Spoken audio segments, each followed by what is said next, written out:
I am Dr. Kapil Singhal. I am a senior consultant neurologist at Metro Hospital Noida.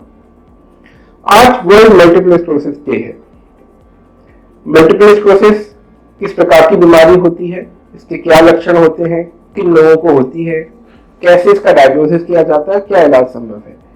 आज 30 मई को world multiple sclerosis day designate करने का reason यही है कि हम एमएस के बारे में, मल्टीपल स्क्लेरोसिस के बारे में जानकारी कुछ फैला सकें, जिससे कि इस रोग को हम सही समय पे ठीक कर सकें। एमएस एक न्यूरोलॉजिकल बीमारी है जिसमें कि यूजुअली 20 से 40 के एज के लोगों को एमएस बीमारी होती है, यानी कि हमारे लाइफ के मोस्ट प्रोडक्टिव ईयर्स में हमको इस बीमारी होने का खतरा रहता है। एमएस कोई बहुत अनकॉमन रोग नहीं है, वो बात अलग है कि बहुत कॉमन भी नहीं है, बट सिग्निफिकेंट नंबर एमएस का भारत के अंदर है और लगभग हम कह सकते हैं 3 से 4 लोग पर लाख पॉपुलेशन के अंदर भारत में एमएस से पीड़ित हैं। एमएस के क्या लक्षण होते हैं, इस चीज को हम समझेंगे, कैसे इसको डायग्नोसिस किया जाता है और क्या इसका इलाज संभव है, इसको हम जानने की कोशिश करेंगे। एमएस एक ऐसी बीमारी होती है जिसका कि कोई स्पेसिफिक रीजन नहीं है। ये एक ऑटो इम्यून डिसऑर्डर है जिसमें कि बॉडी के इम्यून सिस्टम के गड़बड़ होने की वजह से ब्रेन के सेल्स के चारों तरफ एक लेयर होती है जिसे माइलिन कहते हैं, जो एक इंसुलेशन लेयर का काम करती है, हम ऐसे कह सकते हैं। और इम्यूनिटी गड़बड़ होने की वजह से बॉडी के अंदर ही कुछ तत्व या सेल्स या एंटीबॉडी बन जाती है जो उस माइलिन को डिस्ट्रॉय कर देती है। जब वो माइलिन डिस्ट्रॉय हो जाता है तो उस ब्रेन के सेल्स का जो फंक्शन होता है वो गड़बड़ हो जाता है। उसके एमएस के लक्षणों में कुछ कॉमन लक्षण मैं आपको बताना चाहूंगा।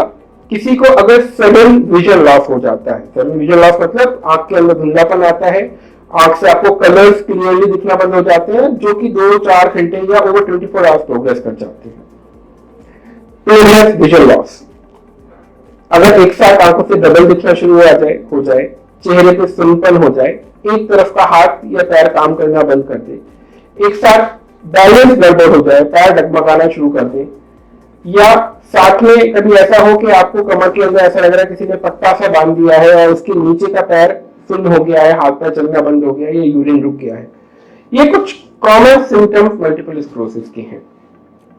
यूजुअली ये सिम्टम कुछ घंटों से लेकर 1 दिन तक प्रोग्रेस करते हैं और आमतौर पर ऐसा नहीं होता है कि मिनटों में, सेकेंड्स के अंदर ये सिम्टम्स आ जाते हैं, जैसा कि स्ट्रोक या पैरालिसिस के अटैक में होता है। और एज ग्रुप जैसा मैंने कहा कि यूजुअली 20 से 40, मैक्सिमम 50 साल तक के लोगों के अंदर ये सिम्टम्स हो रहे होते हैं। तो अगर किसी को ऐसे सिम्टम्स हैं तो इसका मतलब ये नहीं है कि वो मल्टीपल स्क्लेरोसिस का से पीड़ित है या उसको एमएस हो गया है, बट किसी को अगर ऐसे सिम्टम्स हैं तो उसको प्रॉपर इवैल्यूएशन और डायग्नोसिस की जरूरत है।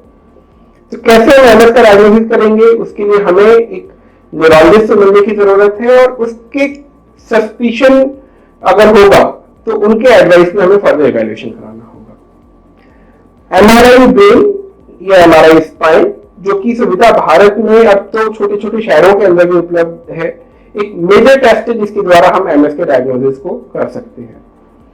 एमआरआई के अलावा कुछ अन्य जांचें जिसमें हम वीपी टेस्ट होता है, बेरा टेस्ट होता है, या कई बार कुछ अन्य टेस्ट की भी आवश्यकता होती है जिसमें कुछ ब्लड के टेस्ट भी शामिल हो सकते हैं।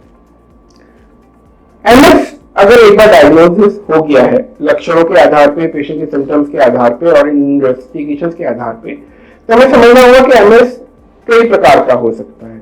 मोस्ट कॉमन होता है रिलैप्सिंग रेमिटिंग एमएस, जिसमें कि पेशेंट को एक बार सिम्टम्स आते हैं, आप ट्रीटमेंट देते हैं, वो लगभग ठीक हो जाता है, लेकिन उसको दोबारा से सिम्टम्स होने के चांसेस रहते हैं। वो सिम्टम जरूरी नहीं है कि पहले वाले सिम्टम जैसे ही हो, वो ब्रेन के किस हिस्से में दोबारा से अटैक होता है उस पर निर्भर कर सकते हैं। या कई बार ऐसा होता है कि बहुत बार कॉन्टिन्यूअस रिपीटेड अटैक्स होने के बाद बीमारी धीरे धीरे करके प्रोग्रेस करती रहती है, जिसे हम सेकेंडरी प्रोग्रेसिव एमएस कहते हैं। तो अगर किसी को एमएस हो गया है तो हमें कुछ ट्रीटमेंट की आवश्यकता है। ट्रीटमेंट कुछ एक्यूट फेज में यानी कि अटैक की फेज में होता है, और बाकी ट्रीटमेंट हमें लॉन्ग टर्म ट्रीटमेंट की जरूरत होती है जिससे हम आगे होने वाले अटैक को रोक सके।